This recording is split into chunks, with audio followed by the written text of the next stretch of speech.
Now we're here to talk about the PEQ, which is the parametric equalizer. It's one of the two types of equalizers this board has.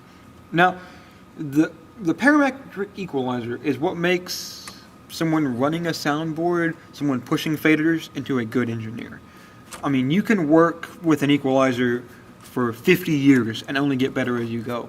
So coming in, day one, just barely learning sound, not even knowing, what a fader is, I don't expect you to sit down and be like, well, I understand the parametric equalizer, but again, I want to have this documented.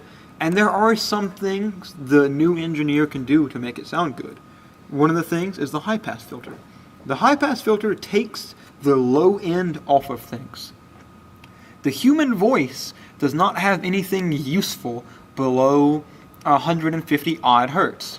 It's just noise. So if someone's on a mic speaking, we don't want that low rumble in there because it's not adding anything. The voice isn't there. It's just adding noise and making them unintelligible.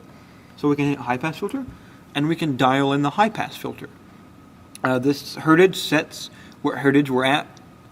There's no rule of thumb. No one's like, well, I always set it to this. But when I walk in, I'll usually do anywhere between 120 to 160 on a handheld mic just to get the rumble out.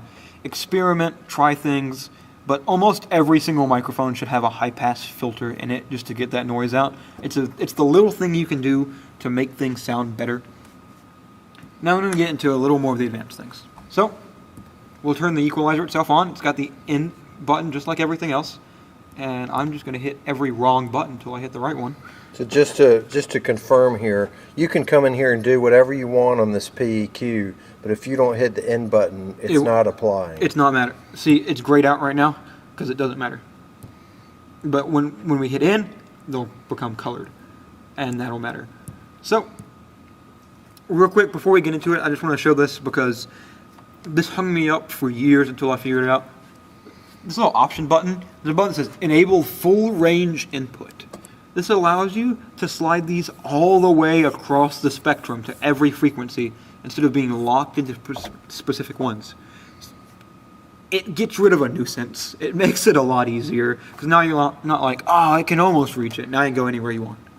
So, So you always advise pulling up this option screen and saying Input Full Range Enabled. Yep.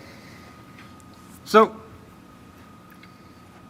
the frequencies we care about that are reproduced are from 20 hertz to 20 kilohertz. Looking at this graph right here, this is what's called a semi-logarithmic graph, meaning certain bands take up more space than the others. You may notice 500 hertz to a kilohertz, that's only 500 hertz, takes up a lot more space than 10 kilohertz to 20 kilohertz. That's a whole 10 kilohertz, but it takes up a lot less space because they matter less. The things in the middle matter more. You need more finite control. So what this allows us to do is take in and add and cut frequencies to a channel. Now, think about this. If you hear something and it sounds like, oh man, there's too much lows, this enables you to go and pull down the lows. And can we demonstrate with the music playing? Sure. If you think that. So here's the high pass. I'm going to scroll the high pass up. All the highs are gone. All the lows are gone.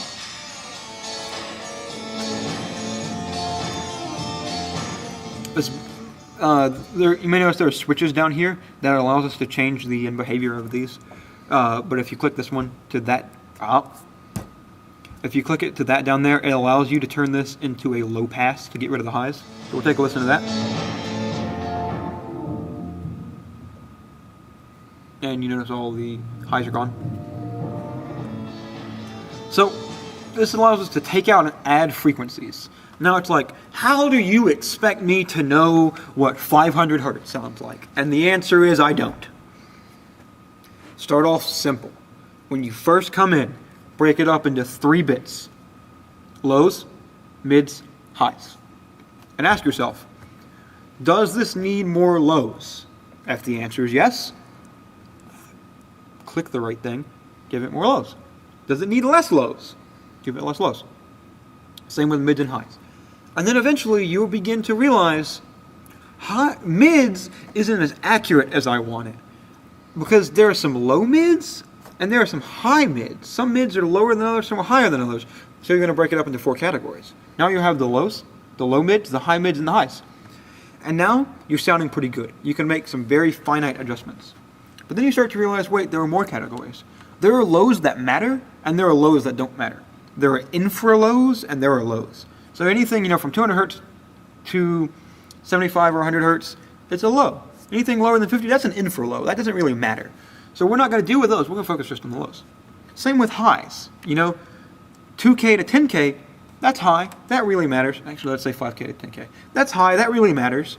But anything above 10K, that doesn't really matter too much because you can't hear too much about it. So I'm going to focus on that. And then you realize, wait, we have low mids and high mids. Why don't we break that up even further and get low mids, mid mids, and high mids? And now you have 7 different categories that you can change. Now you can go in and change 7 different parameters. And that's a lot of control. It just takes time. It takes time to get in here and practice. But let's say you have a problem frequency and you're like, man, I hear like a ringing or a buzzing and it's at a specific frequency. I can't really tell what it is because I'm not crazy and I can't go, that's 475 hertz. If you stick with it long enough, you might be able to do that. This board can actually tell you. So we're on this channel, right? I'm sorry, the color of it changed. We're on test. So if I hit PFL, it's coming out of the headphones. If I hit PFL and I go back to this screen, and I hit RTA. RTA stands for Real-Time Analyzer. You often see it as RTAA, Real-Time Audio Analyzer. If we click on it, here is a graph of the sound. Here is what is going on. And this looks a lot like the equalizer. Usually when we have a voice, it's not scattered all over the place like this. This is just, some light electronic music, so it's everywhere. But a voice usually will look more like a bell curve. It'll look more like boom, boom, boom, the curve, and then boom, boom, boom. Those are the critical frequencies of the voice. So we can go in and boost those to make them more intelligible. So we can just go look at this thing and cheat a little bit. Now, RTA is always talking about what you have on PAFL, right? Yes. Okay. Yeah. And you can do it to the mains or wherever you want to do. This is a tool to help you. It is not a crutch. Every time you need to equalize something, you shouldn't be like, well, let me jump to the RTA. You should try it yourself because you won't always have one. You won't always be able to go, well, let's just look at what frequencies those are. It's nice to be able to hear them. And while, your first semester, heck, even your first 2 years here, you may not be able to go, oh, this is 4 kilohertz. You'll be able to start narrowing it down by making more of those categories. And like I said, this is what makes a good engineer versus a mediocre engineer versus one that's going on world tours, is being able to do this, being able to equalize well. The thing about sound is people know sound. People don't know good lighting.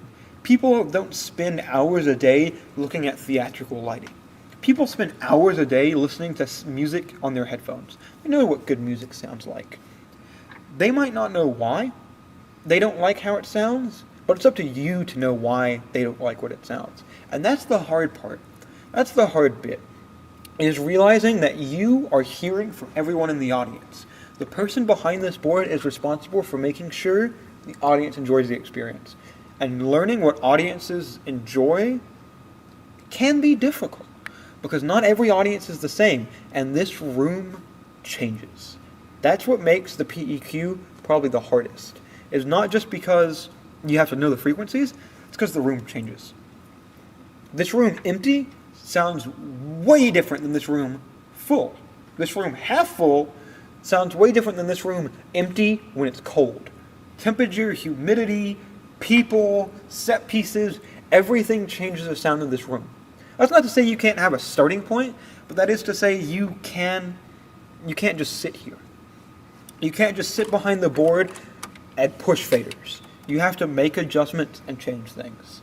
But on the other side of that coin, if you're doing a show that has 18 mics, you can't spend 30 minutes trying to get the EQ perfect on one mic. You have to get it and go and come back when you have a chance. So there is an art form to this. Just know this equalizer is the hardest form of the equalizer you will have, but this board makes it easy to try to pick up. Put on some music, play around, get a microphone, get your friend to talk into it, play around with a high-pass filter, and do what you can do to try and learn all about this board. There's one more type of equalizer we'll talk about, and we'll talk about that in the next video. Thank you.